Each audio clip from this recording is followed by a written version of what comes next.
Hello friends, my name is the real Emile and welcome back to another edition of the Hot Lap Classic, this time taking a look at another Nissan Skyline, but this one has a twist. It's the 1995 Tommykaira R. Well, the first twist obviously is it doesn't have a silly complicated long name like most of the Skylines in this game, but of course the other thing is it's not a Nissan, it's a Tommykaira, and we haven't actually had a Tommykaira around the track yet. Most of the Tommykairas in this game are basically tuned Nissans, but they do also have the ZZS, ZZ2 and the ZZ3, which will all go around at some point. The Tommykaira are, though, looking pretty good on paper. 655 horsepower, 1,361 kilograms, four-wheel drive.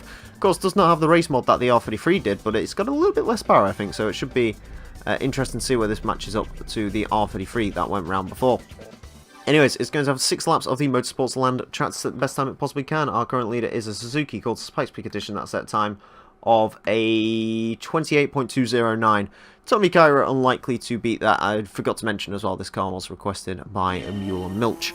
So, yes, interesting to see how this does compared to the R33. I think the R33 is a 30.8, I want to say, 31 maybe. I know the R33 was a little bit on the disappointing side. Although, speaking of disappointing, ooh, I have a little bit of the bounce from the Civic. Yeah, we're getting some spoon bouncing here, as I like to call it. Ground effects, I guess. Yeah, it seems to have a little bit of the bounce about it, which is not a particularly great thing. Does mean I have to be very careful over bumps, and I also have to be very careful not to spin the car out. Likes to chuck its arse end out, this car. I think the R33, that was one of its issues.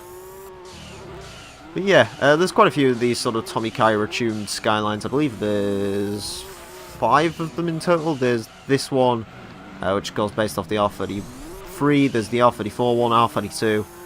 They've got a rear-wheel drive version of the R32, I think, and a R31 as well. Of course, you know, we're skipping completely over cars like the Mines as well. We've got quite a lot of Skylines to go through from various manufacturers, and Nismo ones actually as well, so yeah. As much as it'll probably pain most of you guys, kind of like with the Subarus, I really have to start cracking through the Skylines, I think, soon. Probably get a Skyline in each and every one of these recording sessions, because we will start to need it soon. Anyways, yeah, it's not a bad handling car by any stretch of the imagination. The bouncing's nowhere near as bad as it was on the Civic, although you can feel it. It does kind of feel like how I wanted it to drive, though, which is sort of a more subdued version of the R33 Skyline, although admittedly at the moment I don't know if that's a good thing. It's sort of long gear ratios as well affecting it a little bit. Can't quite I need to be on the boost basically to get the power out of it, and the problem is I can't go anywhere near the boost unless I'm in the correct gear, which is usually quite a difficult thing to do on this track, especially if you've got a car with long gear ratios, because you're sort of having to use first gear, which is something I really don't like using around this track. A 31.875 is not bad. Ooh. I'm gonna chuck it into a wall. So basically, final lap, it all comes down to. Yeah, and maybe R33s just aren't destined to do well on this course. I don't know. Mind you, we've only had 2 of them. There's still plenty of them to go, my R33-ophobes like myself, because I like the R33. I like sort of the mainstream GTRs. This one's my favourite of all of them. Alright, final lap. Pull her on. Let's do this. 35.656 really is not a very good time. To be honest with you, 31.875 isn't amazing either. Ooh, that's a pretty nice line through there. I mean, it can do well. There is no doubt about that. It's just not amazingly good. Ugh. God, the jiggling just of. You saw that, didn't you? I sort of swapped into first gear and sort of the revs were being. Fuck. Yeah, the revs were just being killed off by the fact that it went sideways. Or, sorry, started doing the bounce. The bouncing kind of chucked it off, but yeah. Yeah, not great result for the Tommykaira R. That last lap was quicker. It's just I don't really know what it was about the bouncing there, but that seems to have shut the car off a bit, and you kind of saw that as well. So yeah, that's very weird. Apparently, yeah.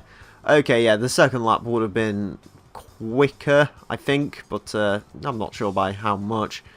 Yeah, I mean, you could get the time down. It could probably do like a 31.5 or something, but it really hasn't got much more than that, which is a bit of a shame. But let's go see where it places on our leaderboard regardless.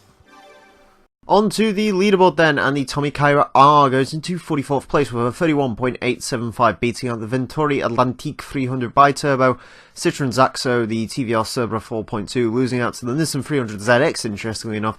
Subaru SVX, it is also, I believe, about a second down on the R33 V-Spec as well, so not a particularly great showing for the Tommykaira, but it was okay. Anyways, I hope you enjoyed this episode of the Hot Lap Classic. If you have cars you'd like to request for this series, you can do so in the comment section and go to the description for a full request list form. Thank you all very much for watching, and until next time, a farewell.